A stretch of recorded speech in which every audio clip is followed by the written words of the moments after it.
Thomas Mitchell, a 32-year-old drifter with a trail of regrets, had finally stumbled into something worthwhile.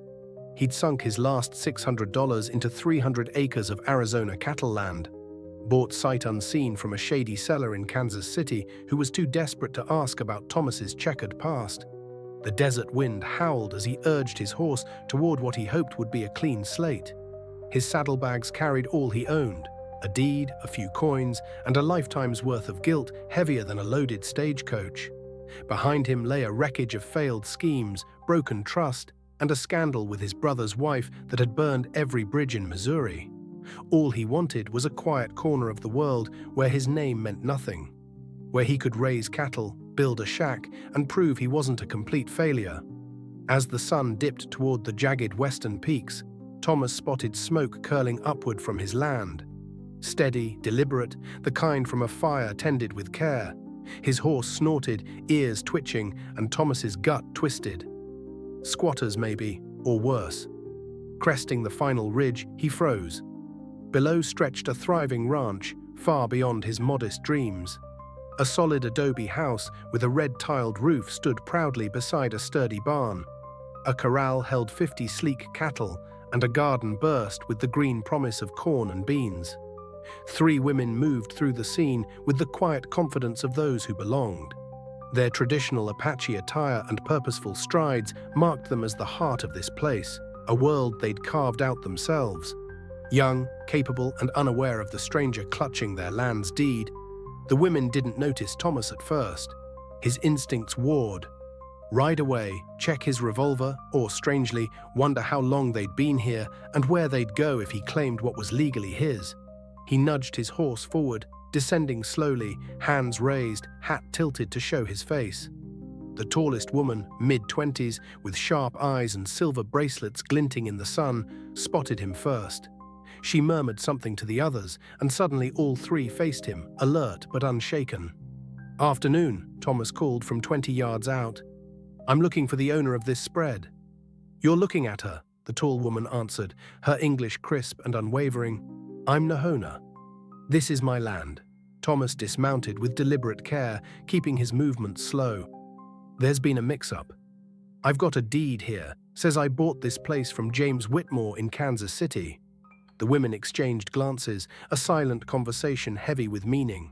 The second woman, shorter, with laugh lines etched around her eyes despite her youth, stepped forward. "James Whitmore," she spat, "was my husband." "Was. I'm Takoda." She gestured to the third, a young woman with a gaze that carried the weight of too many hard years. "This is Kachina. And Whitmore sold you land he had no right to sell." The ground seemed to shift beneath Thomas, as it always did when his plans unraveled. "I paid good money for this," he said, voice steady but mind racing, "to a man who ran off with the preacher's daughter." Kachina's voice was soft but commanding.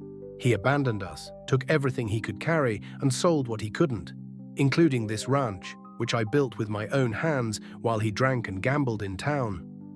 Thomas surveyed the ranch, the thriving cattle, the well-kept buildings, the garden that spoke of tireless care. This wasn't the work of the broken man who'd swindled him. "How long have you been here?" he asked. 3 years, Takoda said. "We arrived with nothing but our clothes and $30. Everything you see, we built. We're Apache women who decided we were done relying on men who couldn't be trusted." Nahona stepped closer. "Takoda was married to your Whitmore. Kachina lost her family to a cavalry raid. I was promised a future by a trader who conveniently forgot his other wives." Thomas sank onto a fence post, the deed limp in his hand. "So I bought a ranch from a fraud, built by women the law doesn't recognize, on land the government claims isn't theirs." "That's the shape of it," Takoda said with a wry smile. Silence settled over them, the weight of the mess binding them together. Thomas studied the deed, then the women who'd poured their souls into this place. "Well," he said, "this is one hell of a tangle." Kachina's laugh was sharp and surprising. "That's one way to say it." "Are you here to drive us off?" Nahona asked, her tone curious, not fearful, as if measuring the man before her. Thomas looked again at the ranch, not just land but a home, a testament to defiance and dreams. "Where would you go?" he asked. "Wherever we must," Takoda replied. It wouldn't be our first time starting from nothing. He folded the deed and tucked it into his vest. How about we start with supper and figure out something that doesn't leave anyone homeless? That night, over venison stew and cornbread, they shared stories around a table worn smooth by laughter and time. Thomas spoke of Missouri, his failed grain business, and the betrayal that cost his brother everything. "I came west because there was nowhere else left," he admitted. "You can't outrun your mistakes, but maybe you can learn from them." The women recounted their early days, sleeping under brush while shaping adobe bricks, losing cattle to wolves, learning to shoot to keep rustlers and soldiers at bay. "How do you survive out here?" Thomas asked. "3 women in Apache country, with the world against you?" "Carefully," Kachina said, her eyes glinting. "And by being better than we need to be." "And too stubborn to quit," Takoda added with a grin. Thomas slept in the barn, the lowing of cattle lulling him as he wrestled with his dilemma. He held a legal deed to a place that morally belonged to others. He had $600, no plan, and 3 women who'd shown him more kindness in one evening than he'd known in years. By morning, as he fiddled with a gate that didn't need fixing, Nahona approached. "Sleep well?" "Been better," Thomas said, "but I've been thinking." "Dangerous, I know." She raised an eyebrow. "What's on your mind?" "I've got a proposition," he said. "This ranch needs a man's name on the deed to keep the government and cattle buyers off your backs. You need someone to handle banks and legal nonsense, and I need a chance to build something worth keeping for once." He held up the deed. "Partnership. My name stays on the deed for protection, but we decide everything together. Profits split 4 ways. If you don't trust me, I sign it over to whoever you choose, and I'm gone." Nahona studied him. "Why would you do that?" "Because I've spent a decade breaking everything I touch. You 3 built something worth saving. I want to be part of that."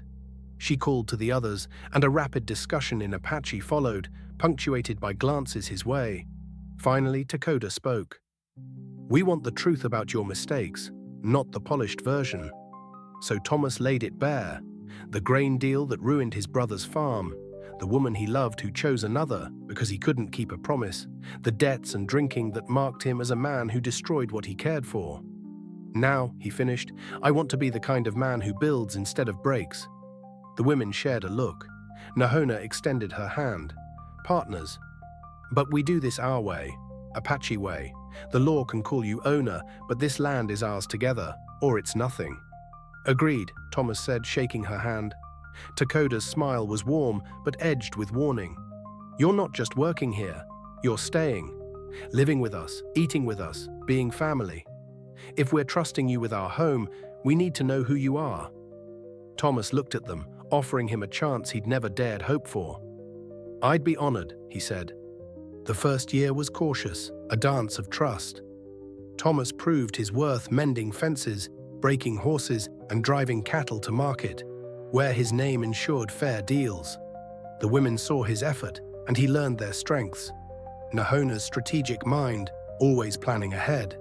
Takoda's warmth, making everyone feel at home while setting clear boundaries. Kachina's steady hand, keeping the ranch running smoothly. Together, they expanded the herd, fortified the buildings, and dreamed of a future worth building. One evening, as the sunset painted the mountains in shades of fire, Takoda spoke. "When James left, I thought my life was done. Thought I'd end up begging, or worse. What changed?" Thomas asked. "I found them," she said, nodding to Nahona and Kachina. "We made our own rules. And now," Nahona added, "we're proving trust and hard work can build something that outlasts us all." Thomas gazed at the ranch, their ranch, the growing herd, the strengthened home, the family they'd forged. "I came here for a fresh start," he said, "to prove I wasn't worthless. But I found something better, people who believed in me when I didn't." The ranch thrived, the partnership endured. In the vast Arizona desert, 3 Apache women and a man haunted by his past built something extraordinary. A family chosen, not born. A business rooted in trust, not greed. A home that defied every law and convention that said it couldn't exist. The desert held their secrets, they held each other, and that was more than enough.